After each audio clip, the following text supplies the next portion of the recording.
낮아지고 온전히 하나님께만 영광이 돌려지는 시간이길 소망합니다. 특별히 말씀을 전하는 사람이나 듣는 하나님의 백성들이나 거룩한 하나님의 말씀 앞에 겸손케 될 수 있도록 도와주시고 성령님의 조명하심이 있게 하옵소서. 예수 그리스도의 이름으로 감사하며 기도합니다. 아멘. 우리는 사도신경 강의를 하고 있습니다. 특별히 성부와 성자와 성령 하나님이 누구신지, 또 그 성부, 성자, 성령 하나님이 우리의 구속 역사를 위해, 또 그 구원의 완성을 위해 어떤 사역들을 하고 계시는지, 우리가 믿고 있는 바가 무엇인지를 알고 고백하는 시간입니다. 특별히 우리는 성령님을 믿습니다. 그리고 성령님께서 교회로 불러주시고 거룩한 공회, 즉 우주적인 보편적인 교회가 있음을 믿고 또 우리가 교회임을 믿습니다 라고 고백을 우리가 했죠. 오늘은 그 영광스러운 하나님의 교회, 또 영광스러운 주님의 피값으로 사신 그 교회가 어떤 부르심과 또 어떤 사명으로 불러주셨는지, 우리의 믿음이 무엇인지를 상고하는 시간이 될 것입니다. 그리고 다음 주에는 그 교회로 불러주신 하나님의 백성들이 성도에 교통하는 것과, 즉 성도에 교제하는 것과, 즉 그 코이노니아가 무엇인지, 왜 하나님 우리를 연합케 하고 왜 성도가, 교회가 하나가 되어야 되는 줄을 우리가 다음 주에 상고함으로 교회에 대해서 우리가 말씀을 보게 될 것입니다. 하나님은 천지를 창조하시면서 특별히 아담과 하와를 창조하시면서 다른 피조물과는 다르게 그 아담과 하와에게 하나님의 형상이라고 하는 칭함을 주십니다.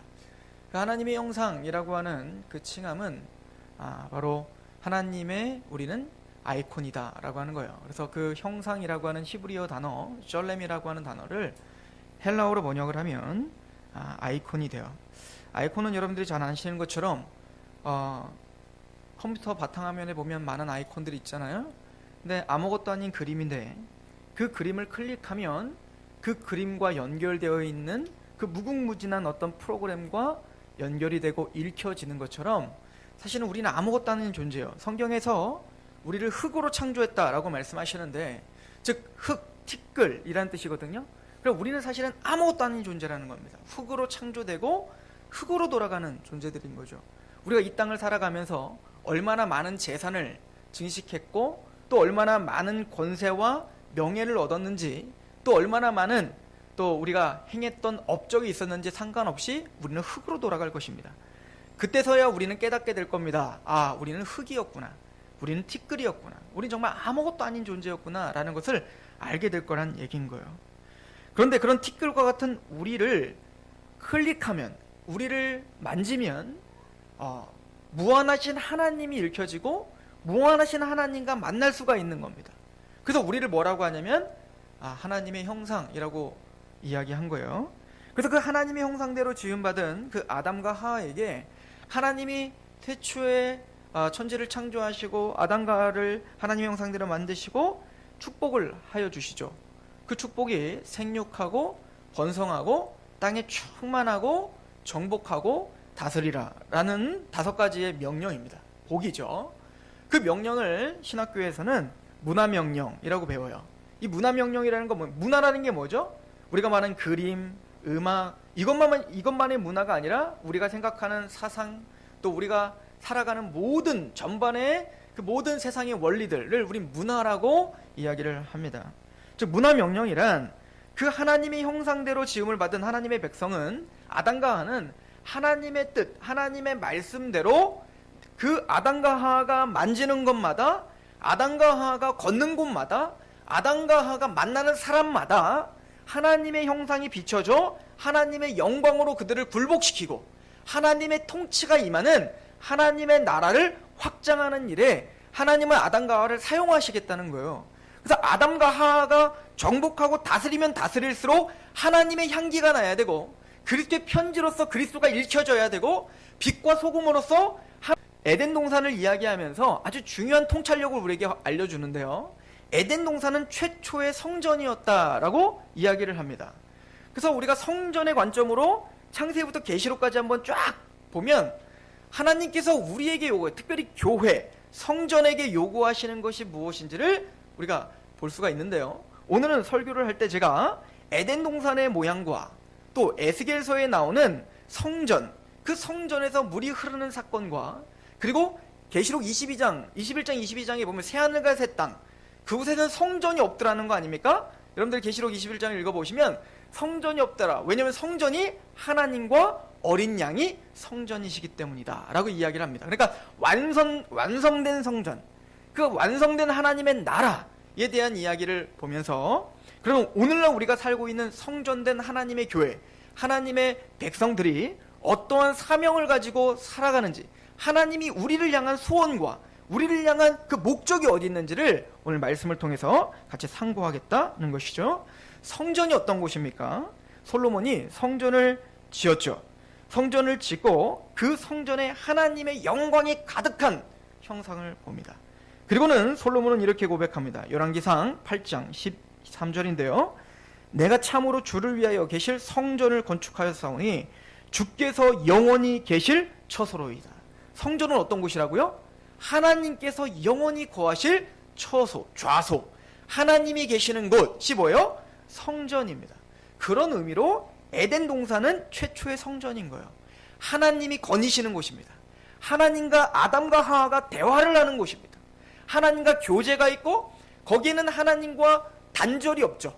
하나님이 사랑스럽고 또 하나님은 그 인간을 사랑스럽게 여기며 깊이 있는 교제가 일어나는 곳.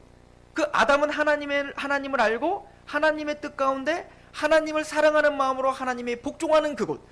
먹는 것이나 입는 것이나 무엇을 하든 예배인 그곳. 그것이 바로 성전인 거예요. 그런 성전된 에덴 동산이 파괴가 됐습니다. 우리가 잘 아는 것처럼 바로 선악과를 따먹고, 즉 하나님은 나의 왕이 아니십니다. 이 에덴 동산의 주인은, 이 인생의 주인은 납니다 라고 고백하는 게 바로 선악과를 따먹는 겁니다. 모든 것을 내 마음대로 할 수 있지만 하나님의 뜻대로 내 마음대로 할 수 없는 게 하나가 있어요. 그게 뭐죠? 선악과를 건드리지 않는 거예요. 그러니까 아담에게 그 선악과는 하나님의 주권과 하나님의 왕되심을 인정하는 믿음의 고백이 선악과를 따먹지 않는 거였단 말이에요. 근데 아담과 하와가 선악과를 따먹었다는 것은 이제는 그 인생의 주인은 납니다. 내가 내 마음대로 살고 내 뜻대로 사는 겁니다 라고 고백하는 게 바로 선악과입니다. 이게 바로 원죄고 이게 바로 죄성입니다. 그런 죄는 하나님과 인간을 단절시켰어요. 그래서 그 단절됨을 어떻게 묘사하고 있냐면 창세기에 보면 그 에덴 동산에서 아담을 내어 쫓죠. 그리고는 그 생명의 나무, 생명 열매를, 생명의 나무를 따먹지 못하게, 손대지 못하게, 즉 영원한 생명과는 단절돼 버리는 죽음의 상태로 전락시켰다 라고 성경은 우리에게 가르쳐주고 있습니다. 자, 그렇다면 에덴 동산의 모양을 한번 볼까요? 원래 타락하기 전에 에덴 동산, 그 에덴 동산은 동산 중앙에 생명나무와 선악과가 심겨져 있습니다. 그 생명나무는 하나님이 생명이시라는 겁니다. 우리의 온전한 생명의 주관자는 누구밖에 없다는 거예요. 하나님밖에 없다는 겁니다. 이걸 계시록에 보면 계시록에는 그 완성된 에덴이죠. 완성된 성전이죠. 완성된 하나님의 나라에는 생명나무와 선악과가 있는 게 아니라 그곳에는 뭐가 있죠? 하나님의 보좌와 하나님의 어린 양이 있단 말입니다. 그 얘기는 뭐냐면 우리의 생명의 근원이시며 우리의 생명의 모든 것은 누구라는 거예요? 하나님과 죽임당하신 어린 양 예수 그리스도만이 우리의 생명의 유일한 통로라는 사실인 거예요. 그런데 그 에덴 동산에 보시면 생명나무와 선악과가 있는데 그 나무로부터, 그 중심으로부터 에덴 동산을 가득 적시는 강이 흐르기 시작합니다. 그 물이, 그 물줄기가 그 중심으로부터 흘러서 에덴 동산을 가득 적시고 그리고 네 가지 강으로 흩어져서 흘러갑니다. 그 네 가지 강을 통해서 문명이라는 게 시작되는 거 아니겠습니까? 그 하나님은 그 아담과 하와에게 너희가 생육하고 번성하고 땅에 충만하고 정복하고 다스려라 라고 하는 그 명령을 사실은 에덴 동산에 국한된 게 아니었던 거예요. 그 에덴 동산을 시작으로 해서 그 물줄기가 이제는 만국으로, 이제는 전 세계로, 하나님의 모든 피조의 세계로 흘러가 하나님의 그 복의 통로가 되는 것처럼 그 아담과 하와의 그 통치, 문화 명령은 에덴 동산을 넘어 이제는 하나님이 창조하신 모든 땅끝까지 이르러 모든 만국에게 하나님의 통치를 선포하고 하나님의 말씀대로 하나님께 복종하는 하나님의 나라를 확장하는 일을 아담과 하와에게 명령했다는 거예요. 이게 문화 명령인 것입니다. 그런데 그 죄로 말미암아 다 물거품이 됐습니다. 에덴 동산은 이제는 그 그룹들로 인하여 들어가지 못하도록 철저히 보안을 유지하게 됐고, 아담과 하와는 그 생명의 나무를 먹을 수 없는 존재로 전락하게 되었죠. 하나님은 그렇게 죄 가운데 빠져버린 그 인간들을 향해서 죄를 짓자마자 하나님이 복음을 선포하십니다. 그게 뭐죠? 바로 창세기 3장 15절의 말씀이죠. 여자의 후손이 날 텐데 그 여자의 후손이 너희를 타락하게 하고 너희를 지금 지배하고 있는 그 사단의 권세, 그 뱀의 머리를 밟을 것이다. 그리고 뭐죠? 너희를 그곳에서 구원해내어 내가 원래 목적한 그 하나님의 나라의 완성, 문화 명령을 행해야 될 그 하나님의 뜻을 반드시 너를 통해서 이룰 것이다 라고 선언하신 것과 같은 겁니다. 그래서 하나님이 그러면 그 에덴을 창설하시고 아담과 하와를 통해서 이루시고자 하는 그 목적지가 어디일까요? 우리 계시록을 잠깐 가보시겠습니까? 계시록 22장 1절부터 한번 보세요.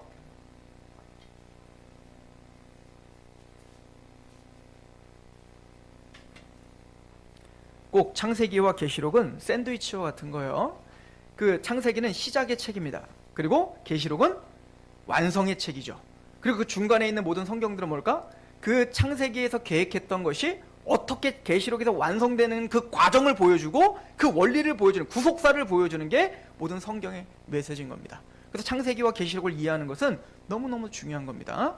계시록 22장 1절에서 5절, 그 에덴 동산의 원래 목적한 그 완성된 하나님의 나라, 하나님의 성전의 모습이 무엇인지를 봅시다. 우리 22장 1절부터 5절까지 봉독합니다. 시작. 또 그가 수정같이 맑은 생명수의 강을 내게 보이니 하나님과 및 어린 양의 보좌로부터 나와서 길 가운데로 흐르더라.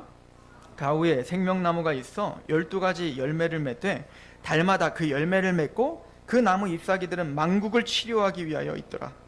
다시 저주가 없으며 하나님과 그 어린 양의 보좌가 그 가운데 있으리니 그들의 종들이 그들을 섬기며 그의 얼굴을 볼 터이요 그의 이름도 그들의 이마에 있으리라. 다시 밤이 없겠고 등불과 햇빛이 쓸데없으니 이는 주 하나님이 그들에게 빛이심이라. 그들이 세세토록 왕노릇하리로다. 완성된 하나님의 나라, 완성된 하나님의 성전은 어떤 모습입니까? 하나님과 어린 양이 보좌 중심에 있습니다. 그죠? 그 하나님의 성전의 중심에는 하나님과 어린 양이 있습니다. 그리고 그 보좌로부터 뭐가 흘러내려가요? 생명수가 흘러내려갑니다. 그리고 그 생명수 양 사이드엔 뭐가 있죠? 생명나무가 있어요. 그러니까 죄 때문에 생명나무에 참여하지 못했던 그 타락한 인간들이 이제는 마지막 완성된 하나님의 나라에서는 그 생명나무를 풍성하게 참여할 수 있는 자가 된다는 거죠. 구원을 받는다는 얘기인 거예요. 영생을 얻는다는 것입니다. 그래 보십시오. 이 생명나무가 생명나무가 될 수 있는 방법은 뭐죠? 그 생명수를 진액을 빨아들였기 때문에 생명나무가 되는 거예요. 그러니까 이 생명나무의 근원은 누구라는 겁니까? 바로 생명수의 근원이신 하나님과 어린 양의 보좌인 겁니다. 이 얘기는 예수님이 여러분들한테 언제 필요할까요? 여러분들이 죄 짓고 나면 우리를 구속하기 위해 십자가 때만 예수님이 필요한 걸까요? 성경 그렇게 가르쳐주지 않는 거예요. 이미 인간이 탄생하자마자, 인간이 창조되자마자 그 인간이 영원한 생명을 누리기 위해선 반드시 누구를 통해서 영원한 생명을 누려야 되는 거예요? 예수 그리스도입니다. 하나님과 그 어린 양의 보좌로부터 흘러나오는 그 생명수의 진액을 빠른 생명나무에 참여할 때 우리는 영원한 생명을 누릴 수 있는 거예요. 만세전부터 예수 그리스도는 우리의 생명의 유일한 통로였던 겁니다. 성경은 그렇게 우리에게 가르쳐주고 있는 것이죠. 그런데 보십시오. 이 생명나무, 이 생명수가 철철철철 흘러넘치는데 거기는 생명나무가 있고 그 생명나무는 뭐예요? 만국을 치료하는 열매가 나더라는 거예요. 그 죄로 말미암아 썩어져 있고 죄로 말미암아 지금 악해져 있는 그 세상이 하나님에게 다시 복종케 되고 하나님에게 다시 하나님의 영광을 찬양하는 그 만국으로 어떻게 하는 거예요? 치유되고 완성되는 그곳. 그런데 그곳에는 뭐가 있죠? 에덴 동산에는 선악과와 생명나무가 있는데 여기는 뭐만 있어요? 선악과는 없고 생명나무만 있죠. 이 얘기는 뭐죠? 더 이상 시험은 끝났다는 겁니다. 이제 또 다시 타락을 하거나 또다시 죄 가운데 빠질 수 있는 가능성이 전혀 없는 곳, 완전한 상태, 이제는 온전히 그 하나님만 찬양하고 하나님의 선만 지배하고 있는 곳, 그것이 바로 하나님 나라고 완성될 하나님의 성전, 새하늘과 새 땅이라고 이야기를 하고 있죠. 계시록을 보고 새하늘과 새 땅과 만국을 소생케 하고 그러니까 신천지 같습니까?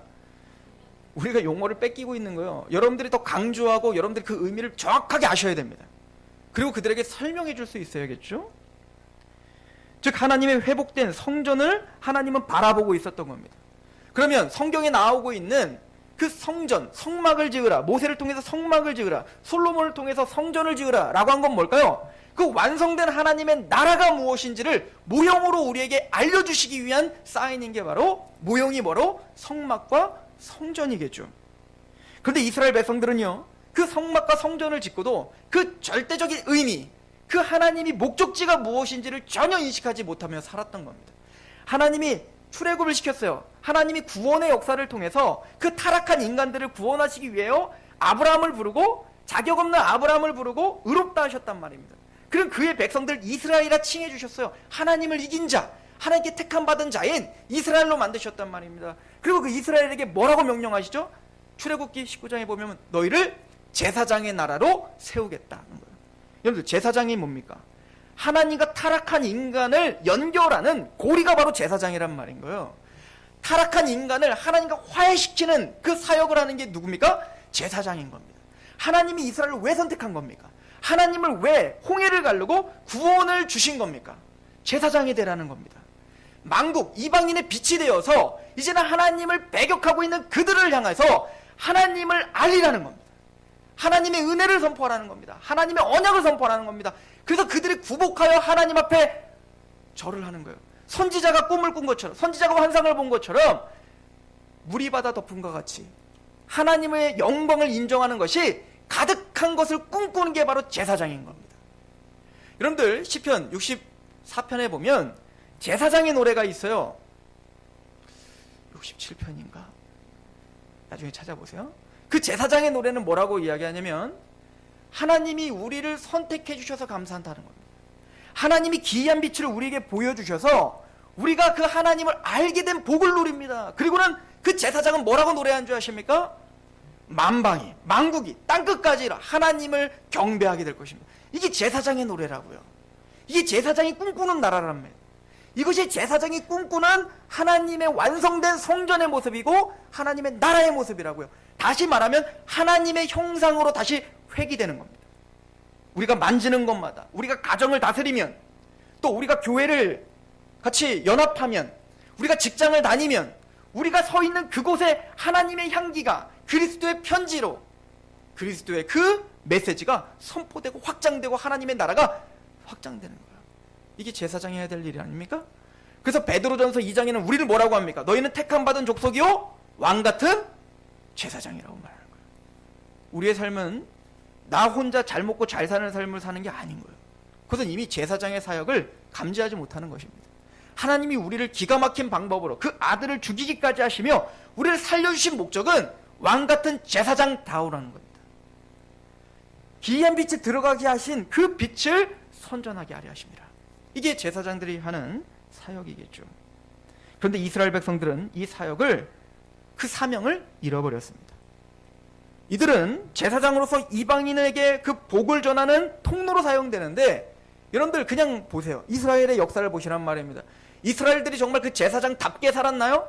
아니면 자기들만 택함받은 사람이지 남들은 택함받지 않은, 하나님의 율법이 없는, 하나님의 말씀이 없는 저들은 더러운 이방인들, 우리는 택함받은 거룩한 자, 그래서 그들에게 복음을 전하고 그들도 하나님의 백성이 된다라고 하는 그 하나님의 큰 뜻을 저버리고 어떻게 했어요? 자기들만 택함받은 자라고 착각하며 살았죠.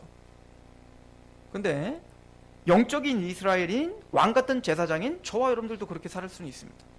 우리가 하나님 앞에 물이 바다 덮음과 같이 여호와를 인정하는 것이 이 땅끝까지 가득하기를 바랍니다. 이 찬양 많이 하셨잖아요.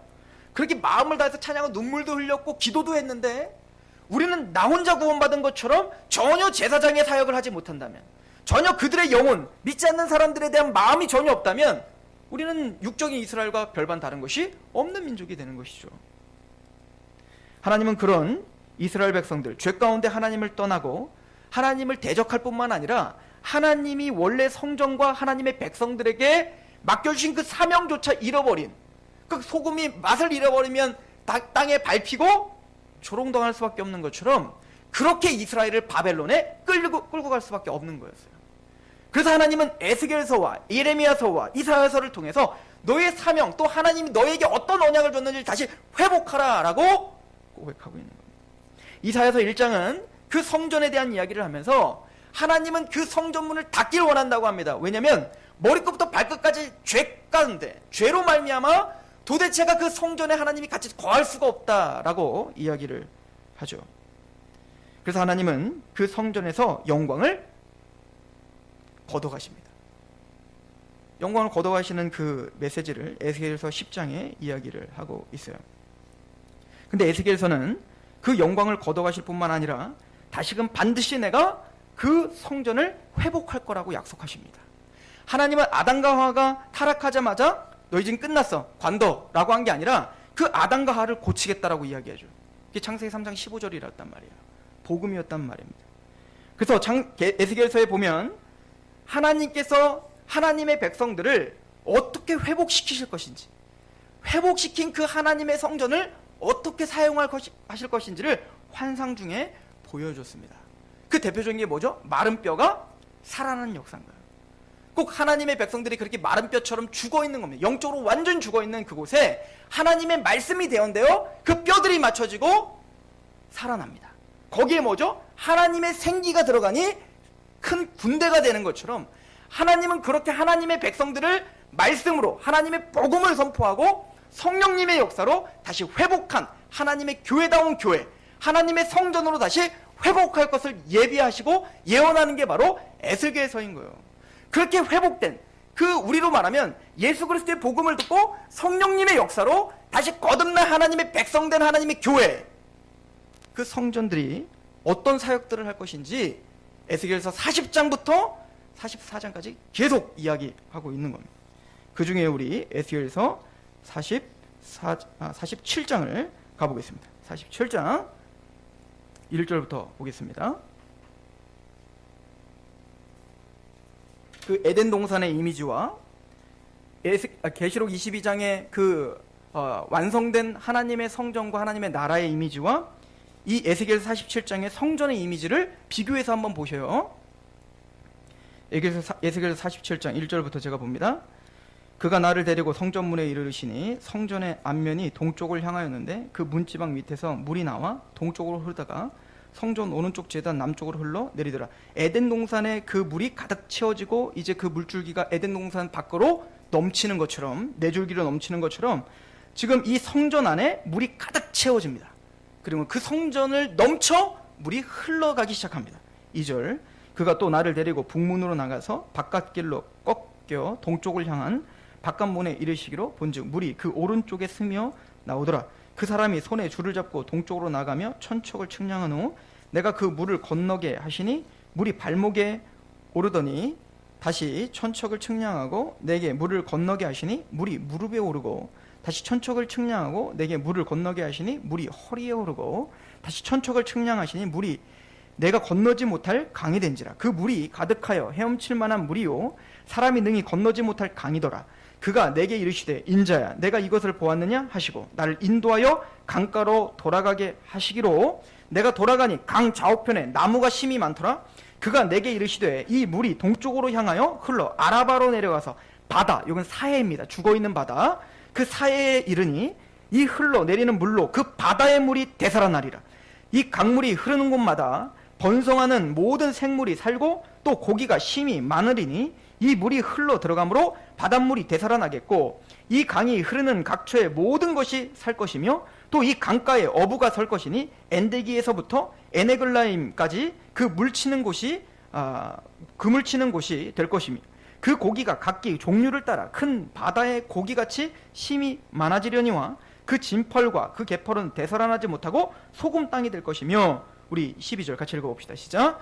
좌우 강가에는 각종 먹을 과실나무가 자라서 그 잎이 시들지 아니하며 열매가 끊이지 아니하고 달마다 새 열매를 맺으니 그 물이 성소를 통하여 나옴이라. 그 열매는 먹을만하고 그 잎사귀는 약재료가 되니라. 에덴 동산의 이미지와 지금 완성된 계시록의 이미지와 지금 성전의 이미지가 동일하단 말입니다.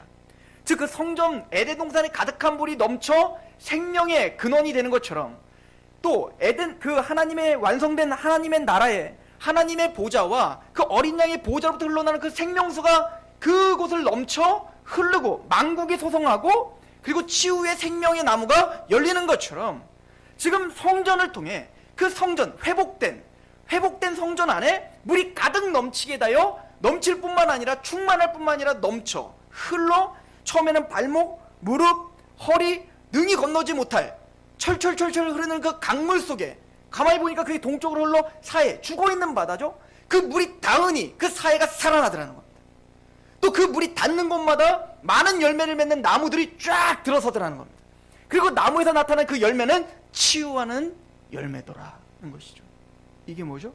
하나님이 우리에게, 교회에게 명하신 사명입니다. 우리가 가는 곳마다, 우리가 닿는 곳마다 살아나야 되는 겁니다. 생명의 역사가 일어나야 되는 거란 말이에요. 교회를 통해서 해야 될 일은 많은 사역들, 어떤 그 일들이 아니라 이 일을 해야 되는 거란 말입니다. 하나님의 말씀이 선포되고 하나님의 뜻 가운데 걸어가 그 말씀이 이 성전을 가득 넘칠 뿐만 아니라 차고 넘쳐 우리가 있는 그곳, 가정, 학교, 직장, 그 어떤 곳이든 그 모든 문화가 하나님의 말씀으로 복종케 되는 역사를 바라보며 기도하며 그렇게 살아가는 사명, 이게 왕같은 제사장들인 거예요. 이것이 교회의 사명인 것입니다. 요한복음은 이 이야기를 너무나 체계적으로 우리에게 말씀해주고 있습니다. 요한복음을 제가 맥을 좀 잡아드리면서 오늘 말씀을 마쳤으면 좋겠는데, 요한복음 1장을 가보십시오. 태초에 말씀이 계셨습니다. 그 말씀은 하나님과 함께 계셨는데 그 말씀이 곧 하나님이십니다. 우리가 믿고 있는 예수 그리스도십니다. 그 생명 되시는 예수 그리스도가 우리의 빛이 되셨고 그분이 육신을 입고 이 땅에 거하셨습니다. 1장 14절 같이 봉독합니다. 시작. 말씀이 육신이 되어 우리 가운데 거하심에 우리가 그의 영광을 보니 아버지의 독생자의 영광이요 은혜와 진리가 충만하더라. 한국어 성경에는 잘 나타나지 않지만 여기 말씀이 육신이 되어 우리 가운데 거하심에 할 때 이 거하시다라는 말은 에케이노스예요. 이거는 직역하면 뭐냐면 장막을 치심이에요. 즉 예수님이 이 땅에 육신을 입고 오신 것 자체가 뭐라는 거예요? 장막, 성막을 치셨다는 겁니다. 그곳에 하나님의 성전이 세워졌다는 겁니다. 그래서 요한복음 2장은 이렇게 말합니다. 요한복음 2장 19절을 보세요. 19절부터 22절입니다. 같이 봉독합니다. 시작. 예수께서 대답하여 이르시되 너희가 이 성전을 헐라 내가 사흘 동안에 일으키리라. 유대인들이 이르되 이 성전은 46년 동안 지었거늘 내가 3일 동안에 일으키겠느냐 하더라. 그러나 예수는 성전된 자기 육체를 가리켜 말씀하신 것이라. 죽은 자 가운데서 살아나신 후에야 제자들이 이 말씀하신 것을 기억하고 성경과 예수께서 하신 말씀을 믿었더라. 누가 성전이라고요? 이제는 보여지는 성전이 진짜 성전이 아니라 누가 성전이시라고요? 이 땅에 성막을 치시고 장막을 치신 그 예수님 자체가 뭐라고요? 성전이신 거예요. 그래서 그 성전 안에 생명을 살릴 수 있는 물이 가득한 것처럼 예수님에게만 뭐가 있을까요? 생명을 살릴 수 있는 물이 가득한 겁니다. 요한복음 4장 가봅시다. 요한복음 4장 13절 14절입니다. 요한 사도의 논리를 보십시오. 얼마나 구약 성경 전체를 이해하며 지금 쓰고 있는가. 요한복음 4장 13절 14절 시작. 예수께서 대답하여 이르시되 이 물을 마시는 자마다 다시 목마르려니와 내가 주는 물을 마시는 자는 영원히 목마르지 아니하리니 내가 주는 물은 그 속에 영생하도록 솟아나는 샘물이 된다. 예수님이 주시는 물이 있단 말입니다. 예수님 안에 가득 채워진 그 물이 있단 말입니다. 생명수죠. 그 생명수로 말미암아 생명나무가 일어나는 거예요. 예수님만이 우리에게 생명을 줄 수 있는 유일한 생명수십니다. 그 예수님을 통해서 우리는 뭡니까? 생명을 얻을 수 있어요. 그분이 우리의 성전이시니까요. 그런데 우리가 지난주에 배웠던 것처럼 예수님이 성전일 뿐만 아니라 누가 성전이죠? 우리가 성전이라고요. 고린도전서 1장 2절 고린도에 있는 하나님의 교회 곧 그리스도 예수 안에서 거룩하여지고 성도라 부르심을 받은 자들과 또 각처에서 우리의 주 곧 그들과 우리의 주 되신 예수 그리스도의 이름을 부르는 모든 자들, 고린도에 있는 하나님의 교회, 하나님의 성전이죠. 하나님의 교회죠. 곧 그리스도 예수 안에서 거룩하여지고 성도라 부르심을 입은 자들. 누가 또 성전이에요? 우리가 교회예요. 우리가 성전이라고요. 고린도전서 3장 16절 너희는 너희가 하나님의 성전인 것과 하나님의 성령이 너희 안에 계시는 것을 알지 못하느냐? 누구든지 하나님의 성전을 더럽히면 하나님이 그 사람을 멸하시리라. 하나님의 성전은 거룩하니 너희도 그러하리라. 예수님이 성전일 뿐만 아니라 누가 성전이십니까? 우리가 성전이에요. 우리가 어떻게 성전됐죠? 우리 요한복음 7장 가봅시다. 오늘 본문입니다. 요한복음 7장 37절 38절입니다. 같이 봉독합니다. 시작. 명절 끝날 곧 큰 날에 예수께서 서서 외쳐 이르시되 누구든지 목마르거든 내게로 와서 마시라. 나를 믿는 자는 성경의 이름과 같이 그 배에서 생수의 강이 흘러 넘치리라. 예수 그리스도가 생명수이십니다. 그 예수님의 생명수를 마실 수 있는 방법이 뭡니까? 나를 믿는 자라고 말하죠. 그 예수님의 십자가만이 우리의 생명의 근원이십니다라고 믿는 자가 예수님의 생명수를 먹는 방법인 거예요.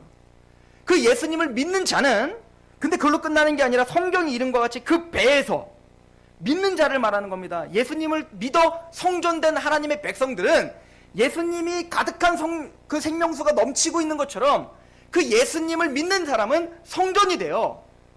그 성전된 하나님의 백성들의 마음에 성전에 물이 가득한 것처럼 그 물이 가득하게 될 것입니다. 그리고 그 물이 성전을 넘어 그 에덴 동산을 넘어 철철철철 흘러 하나님의 생명의 근원이 된 것처럼 하나님의 백성들, 하나님의 교회, 하나님의 성전들은 그 물이 가득할 뿐만 아니라 그 배에서 그 물이 넘쳐 흘러나갈 것입니다. 그리고 그 생명수가 전파되고 확장되고 하나님의 형상, 왕같은 제사장의 사명을 할 거라는 거예요. 그 물이 뭘까요? 성경은 분명히 이렇게 얘기하죠. 38절 같이 읽어봅시다. 시작. 나를 믿는 자는 성경 이름과 같이 그 배에서 생수의 강이 흘러나오리라 하시니 26절 보혜사 죄송합니다. 7장 우리 39절 한번 읽어봅시다. 시작. 이는 그를 믿는 자들이 받을 성령을 가리켜 말씀하신 것이라. 예수께서 아직 영광을 받지 아니하셨으므로 성령이 아직 그들에게 계시지 아니하시더라. 성령님이 우리를 통해서 흘러넘친다는 것입니다. 여러분들 성령님이 흘러넘친다는 말이 뭘까요? 요한 사도는 성령님이 하시는 역할을 분명하게 우리에게 설명해 주십니다. 우리의 마음에 성령이 충만해야 됩니다. 성전은 하나님의 성령이 거기 계시는 분이니까 성령님이 가득한 성전의 특징이 있습니다. 그럼 성령님이 우리를 차고 넘쳐 흘러 넘치게 될 거라는 거예요. 그럼 여러분들이 성전이고 그 안에 성령 하나님이 계시고 그 성령 하나님이 넘치는 그 증거가 뭡니까? 무엇이 드러나는 겁니까? 성령님이 우리에게 행하시는 일이 무엇입니까? 요한복음 14장을 보십시다. 요한복음 14장 26절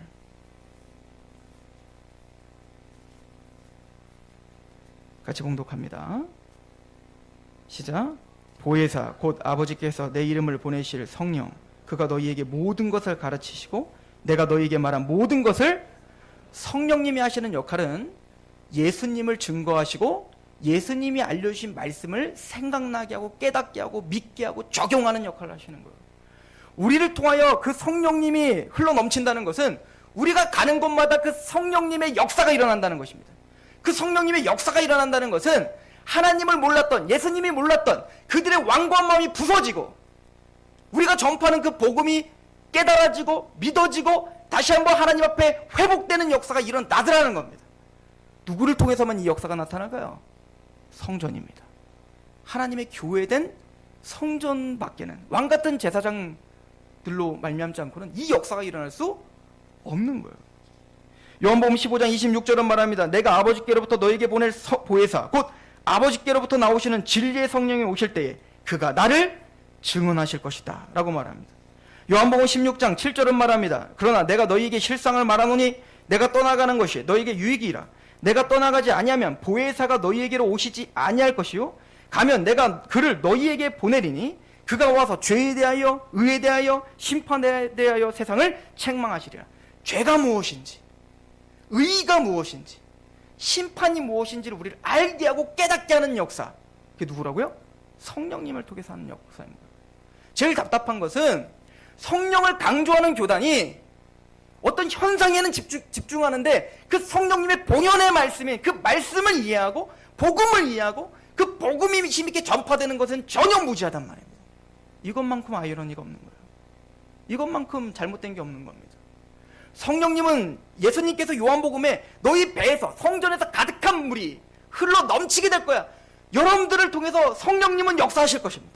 여러분들을 통해서 가정을 변화시키실 것이고 여러분을 통해서 하나님은 이 악한 이 세상을 하나님의 말씀 앞에 굴복시킬 겁니다. 그래서 선지자들이 바라보는 것처럼 성령님이 임하면 예언을 하고 꿈을 꾸고 환상을 봅니다. 어떤 예언을 한단 말입니까? 미래를 맞추는 거 아니에요. 오순절 성령님이 강림하시니 그 성령에 충만한 자들이 하나님의 큰 일을 말하더라. 하나님의 큰 일이 무엇입니까? 복음인 거예요. 십자가의 그 하나님의 사역을 말씀하신다는 거죠. 환상과 꿈을 봅니다. 어떤 환상과 어떤 꿈을 꾸는 겁니까? 물이 바다 덮음과 같이 하나님을 영광하는 그 영광을 인정하는 것이 세상에 가득할 꿈을 꾸는 겁니다. 하나님을 지금은 하나님의 이름이 땅에 떨어져 있고 하나님을 조롱하고 하나님의 영광이 전혀 보이지 않는 듯한 이 가정과 학교와 직장과 모든 문화 속에 마침내는 반드시 하나님의 뜻 가운데 하나님의 영광을 인정하는 것이 온 세상에 가득할 그날이 반드시 올 것입니다. 성령님이 하시는 역할입니다. 요한복음 16장 3절은 말합니다. 그러나 진리의 성령이 오시면 그가 너희를 모든 진리 가운데로 인도하시리니 그가 스스로 말하지 않고 오직 들은 것을 말하며 장래 일을 너희에게 알리시리라. 그가 내 영광을 나타내리니 내 것을 가지고 너희에게 알리시겠습니다. 성령님은 딴소리 하는 분이 아니에요. 성령님 내가 원하는 걸 이루시는 분이 아니라 그 성령님은 예수님을 증거하시며 예수님의 영광을 드러내시는 분입니다. 성령님이 충만하여 우리가 가는 곳마다 그 성령님의 물이 흘러넘치게 될 것입니다. 성령으로 말미암고 예수를 주이라 시인할 수 없느니라. 여러분들이 가는 곳마다 그 성령님이 주장하셔서 하나님의 영광이 예수 그리스도의 영광이 드러나게 될 것입니다. 그게 우리가 바라야 될 환상이며 꿈입니다. 여러분들은 성전이십니까? 우리는 교회입니까? 이 교회의 사명이 무엇입니까? 우리가 싸우고 고군분투하는 목적이 어디 있습니까? 하나님의 말씀 앞에 감격하여 찬양하시며 하나님께 경배하는 그 이유는 무엇입니까? 어딜 향해서 여러분들은 걷고 계십니까? 하나님의 말씀 앞에 진지하게 상고하시는 한 주간 되시기를 축원합니다. 기도하겠습니다. 너희가 주의 인자하심을 맛봤으면 그리하라. 너희의 산돌과 같이 신령한 집으로 세워지고 예수 그리스도로 말미암아 하나님이 기쁘게 받으실 신령한 제사를 드릴 거룩한 제사장들이 될지니라. 하나님, 우리는 그 십자가의 은혜를 맛보았습니다. 그 예수님의 사랑을 알고 믿었습니다. 그 하나님의 사랑을 믿은 자답게 그렇게 성령님의 은혜로 그렇게 힘있게 예수 그리스도를 증거하고 예수 그리스도를 영화롭게 하는 성전답게 하여 주시옵소서. 우리를 가득 채우신 성령님 충만으로 말미암아 예수님이 더 영화롭게 되고 그 예수님의 사랑이 더 깊이 높이 더 넓이 알게 되어 그 사랑에 더욱더 구복하며 그 사랑에 감건되어 내가 살아도 주를 위해 살고 죽어도 주를 위해 삽니다라는 고백을 하는 하나님의 백성들이 되게 하여 주옵소서. 먹든지 마시든지 무엇을 하든지 하나님의 영광을 위해 사는, 그래서 우리를 통하여 하나님의 복음이 확장되고 하나님의 통치가 확장되는 하나님의 성전다운 그런 왕같은 제사장, 하나님의 형상이 되게 하옵소서. 예수 그리스도의 이름으로 감사하며 기도합니다. 아멘.